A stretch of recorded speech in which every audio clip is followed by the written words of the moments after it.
கிராமங்களும் சின்ன சின்ன ஊர்களும் தழைச்சாதான் நாடு தழைக்க முடியும்.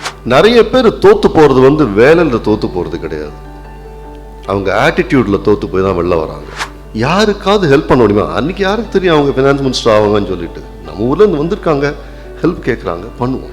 நான் என்ன சொல்கிறேனோ அதை நீங்கள் எப்படி இன்டர்பிரேட் பண்ணுறீங்கிறத பொறுத்து தான் உங்களுக்கு கோவம் வரும். இன்னுமா தூக்கம், வேலைக்கு போனால் எழுந்துரு, அங்கேருந்து ஆரம்பிக்கும். லேட் ஆகுது இல்லை, அது என்ன இவ்வளோ நேரத்துக்கு கழிச்சு டிவியை பார்த்துட்டு இல்லை செல்ஃபோன் வச்சுட்டு என்ன குறைஞ்சிக்கிட்டு வந்து படுங்க. எல்லோருக்கும் என் பணிவான வணக்கங்கள். என்னை இங்கு அழைத்து கௌரவிக்கும் கல்வி நிறுவனத்திற்கும் டிஎன்ஏடிசிக்கும் என் நன்றிகள். எனக்கு இங்கிலீஷ் சுமாராக தான் வரும், ஏன்னா நான் படித்ததெல்லாம் தமிழ் மீடியத்தில் தான். என்னோடய முதல் foray into English was in Saint Joseph's college. அங்கே போனபோது தலையும் புரியாது காலும் புரியாது, வாத்தியார் எதுவும் சொல்லி கொடுத்துட்டு போவார். அது அப்புறம் யாருக்கிட்டையாவது கேட்டு தமிழை தெரிஞ்சுக்கிட்டு அதுக்கப்புறம் திருப்பி இங்கிலீஷில் மனப்பாடம் பண்ணி எக்ஸாம் எழுதி இப்படி பாஸ் பண்ணது தான் பியூசியில். அதுக்கப்புறம் கொஞ்சம் கொஞ்சமாக புரிய ஆரம்பித்து எக்கனாமிக்ஸ் படித்து வாழ்க்கையை அப்படி ஓட்டினேன். ஆனாலும் கோபப்படுறது என்னவோ தமிழில் தான். அதனால தான் தமிழ் என்னோட தாய்மொழின்னு சொல்லிக்கிறது.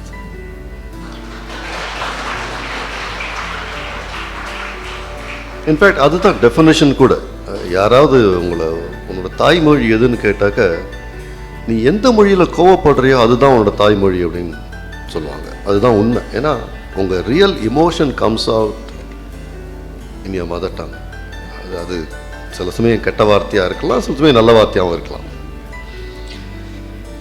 எனிவே, அன்பான பட்டதாரிகளே, இன்று உங்கள் வாழ்க்கையில் ஒரு முக்கியமான நாள்.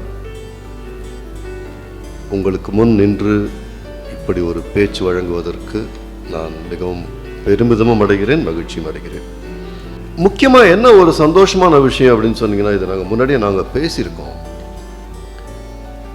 மும்பை, தில்லி, கல்கத்தா, மெட்ராஸ், நீங்கள் அது சென்னைன்னு சொன்னீங்க, சென்னை, பெங்களூரு, இந்த மாதிரி பெரிய பெரிய நகரத்திலிருந்து வர மக்கள் வர மாணவர்கள் இந்த மாதிரி கோர்ஸை கம்ப்ளீட் பண்ணுறது ஒன்றும் பெரிய அச்சீவ்மெண்ட் கிடையாது. ஏன்னா அவங்களுக்கு நிறைய ஆப்பர்ச்சுனிட்டிஸ் இருக்காங்க சிட்டிஸில். பட் சிறிய ஊர்கள்லேருந்து கிராமங்கள்லேருந்து 3 மாதம் இந்த கோர்ஸை விடாப்பிடியாக படித்து கம்ப்ளீட் பண்ணி கிராஜுவேட் ஆகிறீங்க அப்படின்னு சொன்னால் அது பாராட்டப்பட வேண்டிய விஷயம். அது வெளியிலேருந்து கேட்குறவங்களுக்கு தோணும், என்னடா 3 மாத கோர்ஸ் தான் என்ன பெரிய அச்சீவ்மெண்ட் அப்படின்னு சொல்லிட்டு. ஆனால் இந்த கோர்ஸ் அந்த 3 மாதங்கிறது it's not a short period. அந்த பீரியடில் உங்களை சஸ்டெயின் பண்ணி அந்த ட்ராவல், வேறு எவ்வளவோ என்கேஜ்மெண்ட்ஸ் இருக்கலாம், அது எல்லாத்தையும் விட்டுட்டு உட்காந்து உங்களை முன்னுக்கு கொண்டு வரணும் அப்படிங்கிற அந்த ஒரு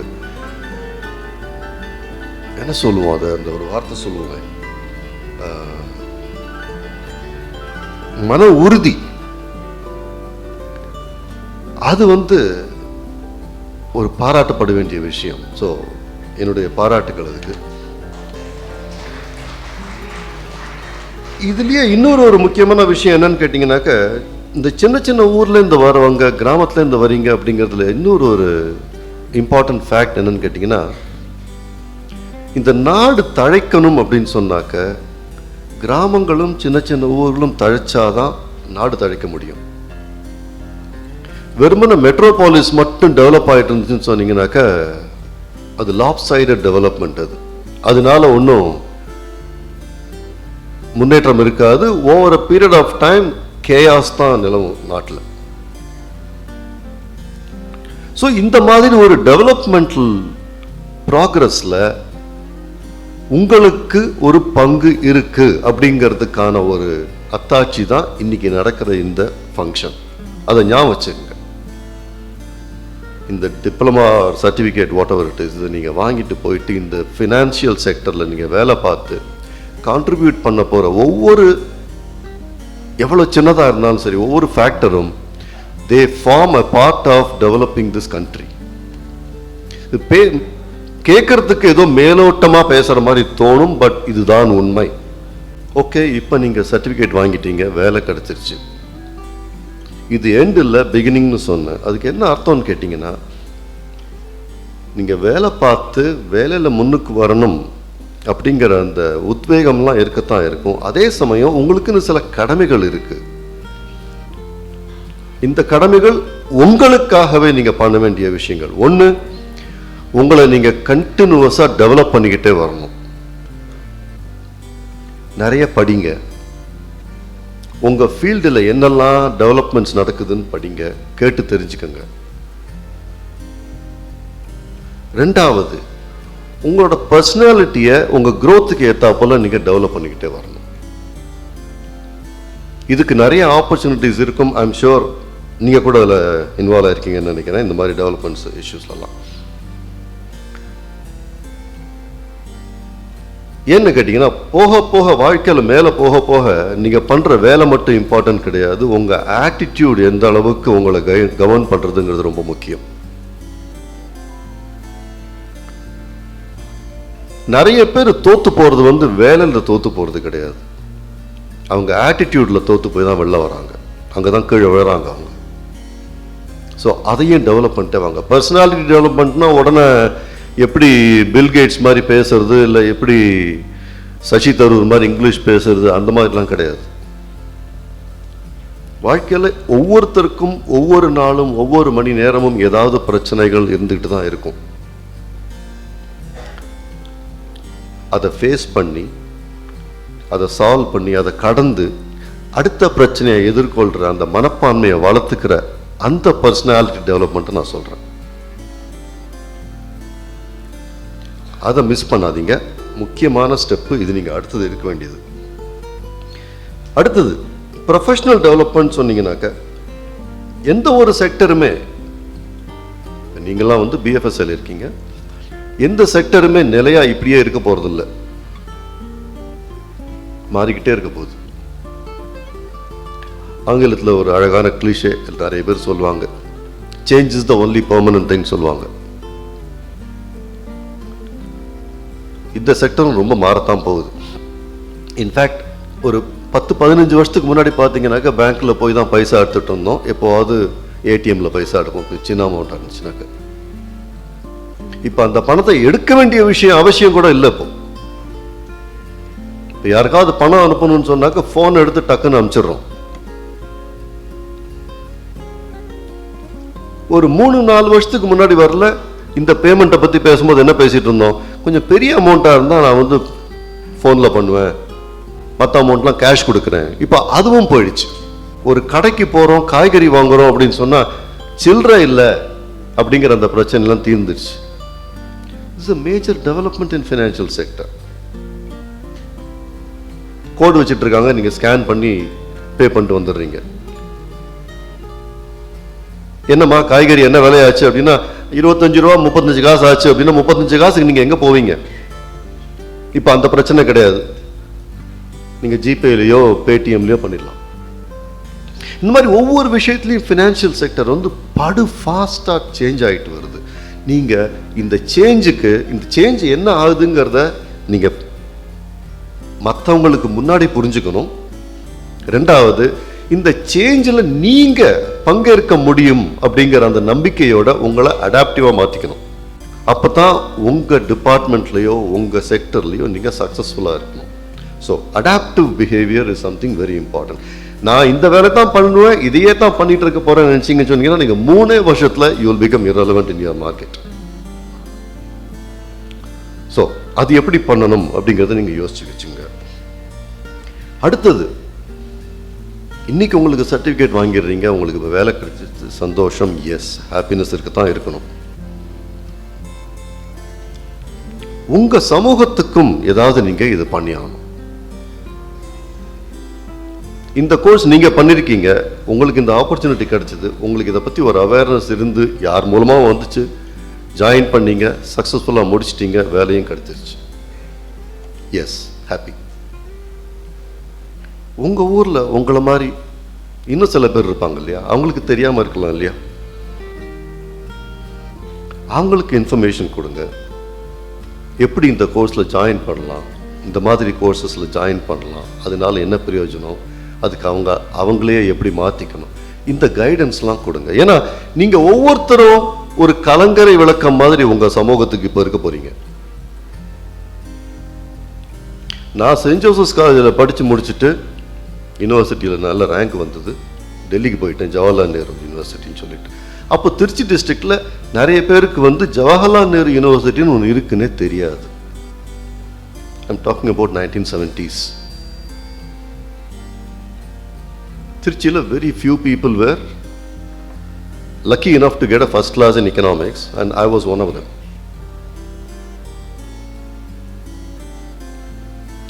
நான் போனதுனால எனக்கு சம்பந்தமே இல்லாத ஒரு லேடிஸ் காலேஜ், நான் அந்த காலேஜுக்குள்ளே போனது கூட கிடையாது. அந்த காலேஜில் இருந்தவங்க செயின்ட் ஜோசப் காலேஜில் படித்த பசங்க 2 பேர் ஃபர்ஸ்ட் கிளாஸ் வாங்கிட்டு ஜேஎன்யூவில் போய் ஜாயின் பண்ணியிருக்காங்களாம். என்னன்னு பாரு. ஒரு முன்னோடியாக இருந்ததோட ஒரு அட்வான்டேஜ். அந்த மாதிரி அங்கே ஒரு பொண்ணு ஜாயின் பண்ணி, தப்போ ரைட்டோ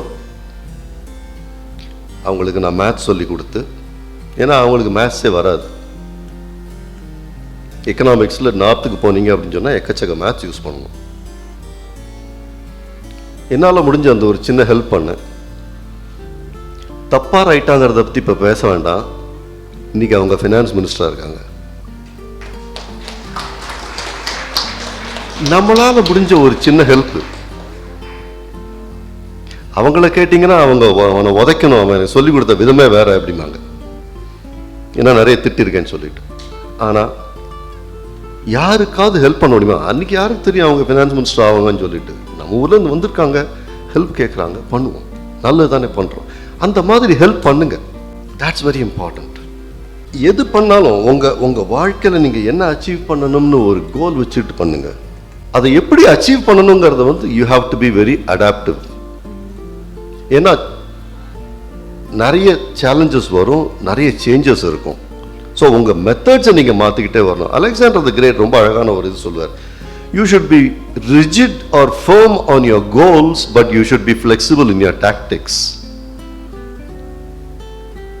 அதை ஞாபகம் வச்சுக்கங்க. கோலை விட்டுறாதீங்க, பட் மெத்தடில் be adaptive.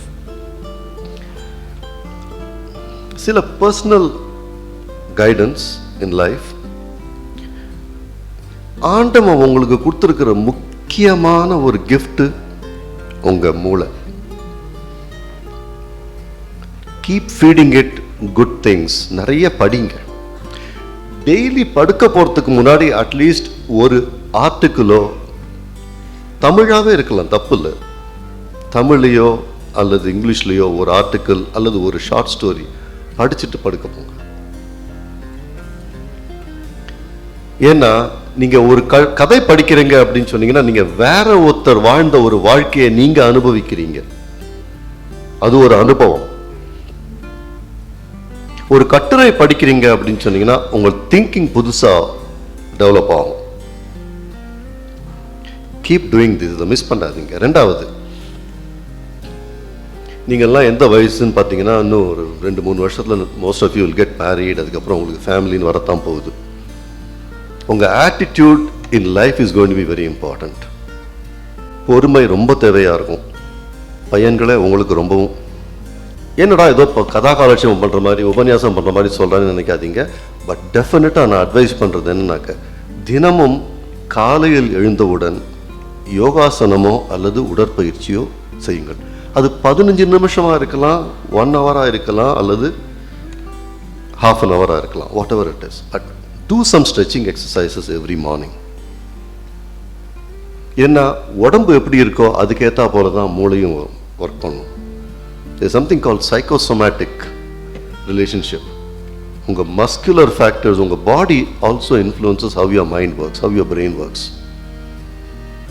Vishwanathan Anand every morning does a lot of workout. அவர் என்ன வெறும் மூளையை வச்சுக்கிட்டு செஸ் இதுக்கு முன்னாடி இப்படி உட்காந்துக்கிட்டு 4 மணி நேரம் விளையாடுற ஒரு பிளேயர் தானே. அவருக்கு எதுக்கு இதெல்லாம் கேட்டிங்கன்னா டெய்லி வீட்டில் ஜிம் வச்சுக்கிட்டு பண்ணிட்டு இருப்பார். ஸ்பெயினில் இருக்கார் அவர். ஏன்னா physical fitness is very important for that kind of agility of mind. ரெண்டாவது, உங்கள் ஹெல்த்து தான் உங்கள் ஃபேமிலிக்கும் சப்போர்ட். அதனாலேயும் நீங்கள் வந்து ஹெல்த்தியாக இருக்கணும். ஸோ ஃபிசிக்கல் ஃபிட்னஸ் ஒரு முக்கியமான ஆஸ்பெக்ட் இன் யுவர் லைஃப். அதை விட்டுறாதீங்க. கோபதாபங்கள் வரத்தான் வரும். ஆனால் அதை என்னோட ஒரு டீச்சர் சென்ட் ஜோஸ் காலேஜ் சொல்லுவார், ஆங்கர் இஸ் டெம்பரரி மேட்னஸ் அப்படிம்பாரு. தற்காலிக பைத்தியம்னு சொல்லலாம். அதுக்காக நீங்கள் கோபமே படாதீங்க அப்படின்னு சொல்ல மாட்டேன். ஏன்னு கேட்டிங்கன்னா, நீங்கள்லாம் சன்னியாசிகள் கிடையாது. எல்லாருக்கும் கோபங்கள் வரத்தான் வரும், நேச்சுரல். கரெக்டா சார்? எல்லாருக்கும் கோபம் வரும்.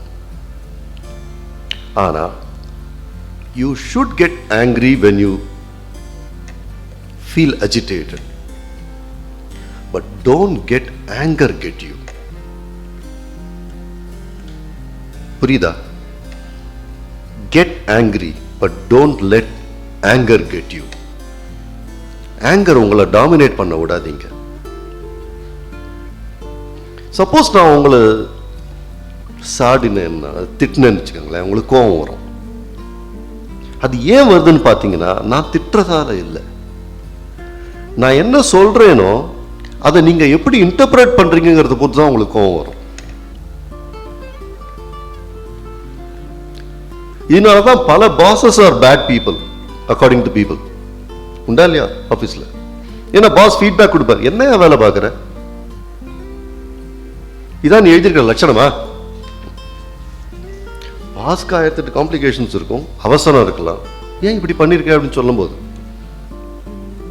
ஆஹா அப்படி சொல்லிட்டாரு, நான் விஜயோட ரசிகன், நான் அஜித்தோட ரசிகன், என்ன எப்படி சொல்லலாம், நான் தமிழ் மறவன்,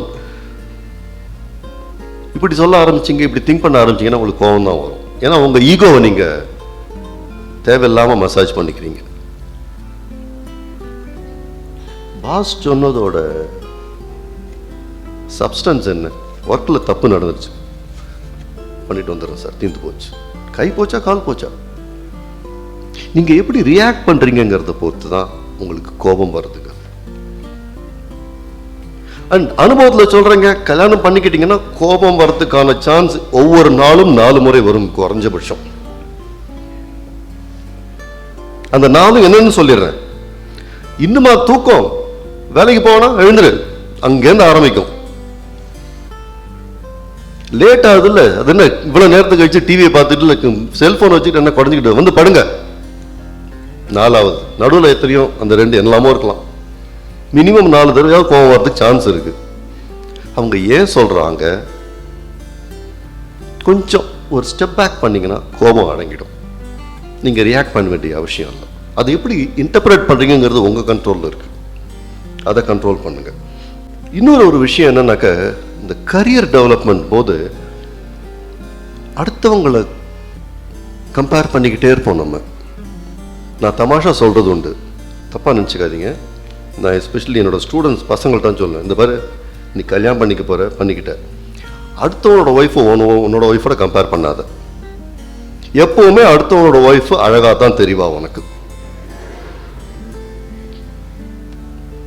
இதை நாங்கள் வந்து மார்க்கெட்டிங்கில் வந்து, நான் மார்க்கெட்டிங் டீச்சர், மார்க்கெட்டிங்கில் நாங்கள் வந்து போஸ்ட் பர்ச்சேஸ் டிசோனன்ஸ்னு சொல்லுவோம். ஒரு பொருளை வாங்கினதுக்கு அப்புறம், அட இதோட நல்லதா கிடைச்சிருந்துருக்குமோ, கல்யாணம் பண்ணுறோம், அடே இந்த அத்தை பையனை விட அந்த மாமா பையன் பெட்டராக இருந்திருப்பானோ தோணும். அந்த கம்பேரிசனுக்கு இடம் கொடுக்காதீங்க. அடுத்தவனுக்கு 2 ப்ரமோஷன் கிடைச்சிச்சா, சரி கிடைச்சிச்சு. உங்ககிட்ட டிவிஎஸ் ஸ்கூட்டி இருக்கா, அடுத்தவன்கிட்ட பஜாஜ் இருக்கா, பஜாஜ் சேத்தக் இருக்கா.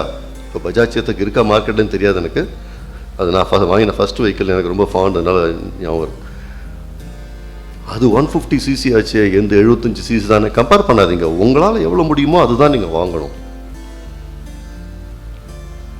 கம்பேர் பண்ணிக்கிட்டே இருந்தீங்கன்னா லைஃப்பில் சாட்டிஸ்ஃபேக்ஷன் இருக்காது. ஒரு மிராஜை துரத்திக்கிட்டு போகிற மாதிரி, காணல் நீரை துரத்திக்கிட்டு ஓடுற மாதிரி தான் அது. பொறாமை வரும், இயலாமை தோன்றும், கழிவிறக்கம் வரும், ஏகப்பட்ட ஆங்காரம் வரும். இதனால என்ன ஆகும்னு கேட்டிங்கனாக்க, உங்கள் ஹெல்த் கம்ப்ளீட்டாக ஸ்பாயில் ஆகிடும். அவாய்ட் பண்ணுங்க. நீங்களாம் ரொம்ப யங் ஏஜ், எல்லாருக்கும் வாழ்க்கையில் வெற்றி பெறணும் அப்படிங்கிற ஒரு உத்வேகம் இருக்கும், ஒரு ஆம்பிஷன் இருக்கணும். ஆனால் இந்த வெற்றி என்னன்னு கேட்டால் நிச்சயமாக எனக்கு தெரியும், உங்களுக்கு அதுக்கு டெஃபினிஷன் தெரியாதுன்ட்டு. ஏன்னா நான் என்னோட 25 வருஷ அகாடமிக் லைஃப்பில் நான் பார்த்துருக்கேன். This is one problem which most of the people in young age face. What is it that I want so that I can turn back and say I have succeeded in my life. இந்த வெற்றி அப்படிங்கிறது வாழ்க்கையில் car வாங்கணும்னு சொல்லிட்டோ, இல்லை ஒரு வீடு கட்டணும், foreign போகணும், ஃபாரினில் போய் செட்டில் ஆகணும், இதெல்லாம் வெற்றிகள் கிடையாது. இதெல்லாம் ஒரு ஸ்டெப்பு தான், ஒரு ஸ்டெப்பிங் ஸ்டோன் அட் பெஸ்ட். வெற்றிங்கிறது உள்ளுக்குள்ளேருந்து வரும். இது நான் மட்டும் சொல்லலை, ரால்ஃப் வால்டோ எமர்சன் ஒரு ஃபேமஸ் ரைட்டர் அமெரிக்காவில், அவர் ரொம்ப அழகாக சொல்லியிருக்காரு. அதை நான் கொஞ்சம் கஷ்டப்பட்டு தமிழில் போட்டிருக்கேன். அடிக்கடி மனம் விட்டு சிரிப்பது, அறிவாளிகளின் மரியாதையையும் குழந்தைகளின் பாசத்தையும் பெறுவது, அழகை பாராட்டுவது, கொஞ்சம் ஜாக்கிரதையா இருங்க, மற்றவர்களிடம் உள்ள நல்ல சிறந்த குணம் மற்றும் திறன்களை கண்டறிவது, நேர்மையான விமர்சகர்களின் பாராட்டை பெறுவது மற்றும் போலியான நண்பர்களின் துரோகத்தை சகித்துக் கொள்வது, ஓர் ஆரோக்கியமான குழந்தை அல்லது ஓர் அழகிய சிறிய தோட்டம் அல்லது ஒரு முன்னேற்றப்பட்ட சமுதாய நிலை, இவை மூலமாக இவ்வுலகை சிறிது மேம்படுத்திவிட்டு செல்வது,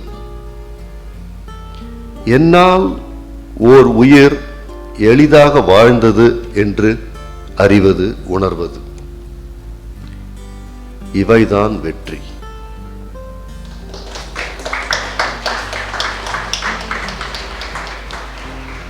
I again congratulate you all. I wish you all the best. ஆசிகள். Thank you. இனி சர்வதேச கல்வி சாமானியர்களுக்கு. Kalvi Group of Schools,